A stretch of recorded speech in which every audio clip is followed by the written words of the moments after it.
मैंने उस घोटाला के मुख्य सरगना को बचाने के लिए छोटे छोटे प्यादा को जेल में डाला गया है। नमस्कार, आप सबका स्वागत है न्यूज़ फ्रेम पर। मैं हूं कुणाल सिंह। राज्य में करोड़ों के शराब घोटाले मामले में 20 मई को गिरफ्तार झारखंड के वरिष्ठ आईएएस अधिकारी विनय कुमार चौबे के लिए आज का दिन यानी मंगलवार 19 अगस्त बड़ा ही राहत देने वाला रहा। आज बजरंगबली का दिन है और बजरंगबली ने अपनी कृपा विनय कुमार चौबे पर दिखा ही दी। झारखंड शराब घोटाले मामले में जेल में बंद निलंबित आईएएस अधिकारी विनय कुमार चौबे को आज जमानत मिल गई। एसीबी की स्पेशल कोर्ट ने विनय चौबे को जमानत दे दी। तो हुआ ना बजरंगबली की कृपा। पर विनय चौबे के जमानत से विपक्ष और बाबूलाल मरांडी काफ़ी नाराज दिख रहे हैं। नाराज दिखना स्वाभाविक भी है। जिस शराब घोटाले ने दिल्ली में केजरीवाल सरकार की नींव हिलाकर उन्हें सत्ता से बेदखल कर दिया, उसी तर्ज पर झारखंड में भी बीजेपी शराब घोटाले पर सरकार को घेरने की योजना बना रखी थी। लेकिन आज का दिन बीजेपी के मंसूबों पर फिर पानी फेर गया। कल भी झारखंड डीजीपी नियुक्ति मामले पर बाबूलाल मरांडी की याचिका को सुप्रीम कोर्ट ने खारिज कर दिया था। तो ले देकर ये कह सकते हैं कि विपक्ष का हर वार हेमंत सरकार पर बेअसर साबित हो रहा है। लेकिन बाबूलाल मरांडी कहाँ मानने वाले हैं। उन्होंने विनय चौबे की जमानत पर ही सवाल खड़े कर दिए हैं। कैसे और क्यों मिली विनय चौबे को जमानत और क्या सवाल खड़े किए बाबूलाल मरांडी ने विनय चौबे की जमानत पर, सब बताएंगे आपको। पहले हमारे पेज को लाइक सब्सक्राइब जरूर कर दें और बेल बटन को दबाना बिल्कुल ना भूलें। तो पता है ना, एक कहावत है, जब समय खराब चलता है तो ऊंट पर बैठे इंसान को भी कुत्ता काट लेता है। हालांकि कुत्तों पर भी इस वक्त देश में बहुत बड़ी बहस छिड़ी हुई है, लेकिन हम उसकी बात फिर किसी दिन करेंगे। अभी बात शराब घोटाले की। विपक्ष के नेता और झारखंड बीजेपी के प्रदेश अध्यक्ष बाबूलाल मरांडी के दिन भी आजकल कुछ ठीक नहीं चल रहे हैं। तभी तो लगातार 2 दिनों से, चाहे वो सुप्रीम कोर्ट हो या एसीबी की विशेष अदालत हो, हर तरफ से उन्हें वो सुनने को मिल रहा है जिसे वो सुनना नहीं चाहते। आईएएस विनय चौबे की ओर से अपना पक्ष रख रहे अधिवक्ता दिवेश अजमानी ने जब न्यूज़ फ्रेम संवाददाता से बात की तो उन्होंने बताया कि विनय चौबे के लिए डिफ़ॉल्ट बेल की मांग की गई थी। इसे लेकर पिटीशन डाला गया था, उसे कोर्ट ने एक्सेप्ट कर लिया। 25,000 के 2 मुचलके पर बेल ऑर्डर किया गया और कंडीशन लगाया गया है। इसके तहत अगर उन्हें स्टेट से बाहर जाना है तो कोर्ट से परमिशन लेना होगा। साथ ही अपना मोबाइल नंबर बदलते हैं तो कोर्ट को इन्फॉर्म करना होगा। आप भी सुनिए क्या कहना है विनय चौबे के वकील का।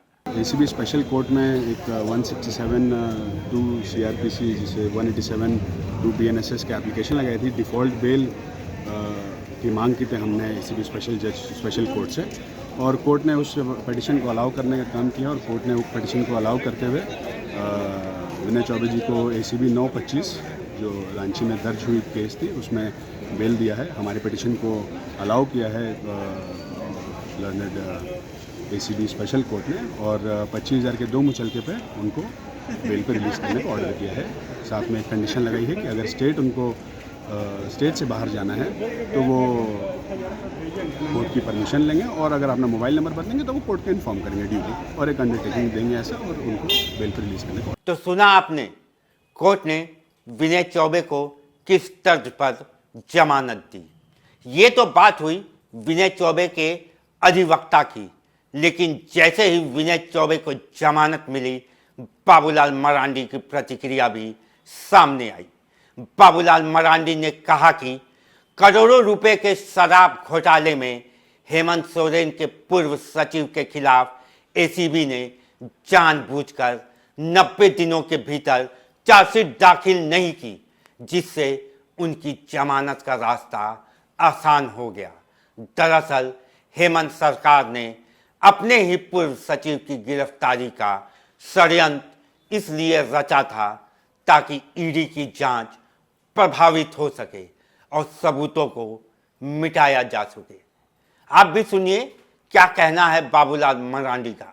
मैंने तो शुरू से ही कह रहा था कि ये केस इसलिए उनकी गिरफ्तारी की गई और जांच हो रही है, उस शराब घोटाले में अपराधियों को पकड़ना नहीं बल्कि केस को डाइल्यूट करने के लिए, क्योंकि उसमें हजारों करोड़ की घोटाला हुआ है। और आप सब लोगों को पता ही है कि हमने पहले भी जब 2022 में ही हमने पत्र लिखा था राज्य के मुख्यमंत्री को कि गड़बड़ी हो रहा है और किन किन कंपनियों को देने के लिए गड़बड़ी हो रहा है उसके नाम के साथ मैंने सरकार को लिखा था, लेकिन सरकार ने उस वक्त कोई भी कार्रवाई नहीं की। और जब कोई कार्रवाई नहीं की और पूरे समय तक घोटाला होते रहा, लूट होते रहा, सब लोग अपना तिजोरी भरते रहा, जब छत्तीसगढ़ में केस हुआ और छत्तीसगढ़ सरकार ने मामले को सीबीआई को हैंडओवर कर दिया, तो राज्य में मुख्यमंत्री को इस समझ में आ गया कि ये मामला कहीं सीबीआई तक पहुंच गई तो फिर हम भी बचेंगे नहीं। अपने बचने के लिए मामले को एसीबी को ट्रांसफ़र कर दिया और अनंत फनन उस दिन विनय चौबे की गिरफ्तारी होती है। और हद तो तब हो गई जब 90 दिनों के बाद भी चार्जशीट सरकार ने नहीं की है। इसके बाद तो और कुछ बचा ही नहीं है कहने के लिए। इसके बाद तो स्पष्ट हो गया कि किस प्रकार से मैंने उस घोटाला के मुख्य सरगना को बचाने के लिए छोटे छोटे प्यादा को जेल में डाला गया है। इसलिए मामला जब आगे भी जांच होगी तो कितना बड़ा घोटाला है और उसमें कौन कौन लोग शामिल है वो पता चल जाए। अब जरा सोचिए, झारखंड में शराब घोटाला होता है जिस पर राज्य सरकार जांच बैठाती है और मुख्यमंत्री के पूर्व सचिव विनय चौबे को एसीबी गिरफ्तार करती है और पूछताछ करती है। अब चार्जशीट दाखिल क्यों नहीं हुई, इसके भी कई रीजन हैं। ऐसा तभी होता है जब जांच एजेंसी के पास गिरफ्तार आरोपित के विरुद्ध में कोई पर्याप्त साक्ष्य नहीं होते। सोमवार को विनय कुमार चौबे की गिरफ्तारी के 90 दिन पूरे हो गए। एसीबी की ओर से रांची स्थित एसीबी की विशेष अदालत से चार्जशीट के लिए अतिरिक्त समय भी नहीं मांगा गया। इन सभी बिंदुओं पर कुछ भी बोलने से एसीबी के अधिकारियों ने चुप्पी साध रखी। अब समय पर चार्जशीट दाखिल नहीं करने का लाभ निलंबित आईएएस विनय कुमार चौबे को मिल गया।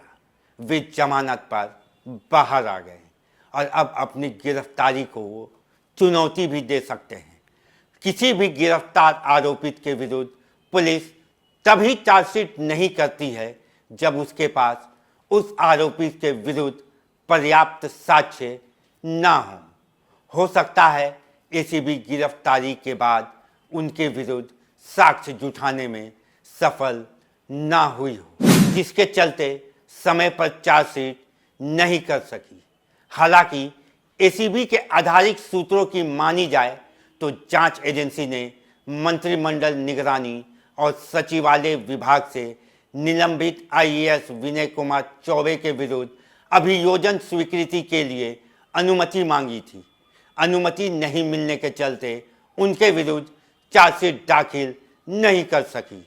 अमूमन अभियोजन की स्वीकृति चार्जशीट के बाद भी मांगी जा सकती है, लेकिन एसीबी ने चार्जशीट के पूर्व ही अभियोजन स्वीकृति की मांग क्यों की, ये भी गिरफ्तारी और जांच की प्रक्रिया पर संदेह पैदा करता है। अब इसी तर्ज पर बाबूलाल मरांडी सरकार और एसीबी से साठगांठ की बात कह रहे हैं और ईडी से सारी जांच प्रक्रिया को कराने की मांग कर रहे हैं।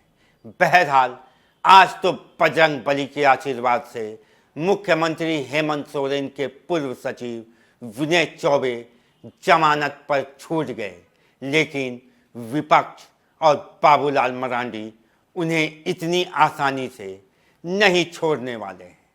अभी के लिए बस इतना ही। देश दुनिया की बाकी खबरों के लिए आप देखते रहिए न्यूज़ फ्रेम। जय हिंद, जय भारत, जोहार झारखंड।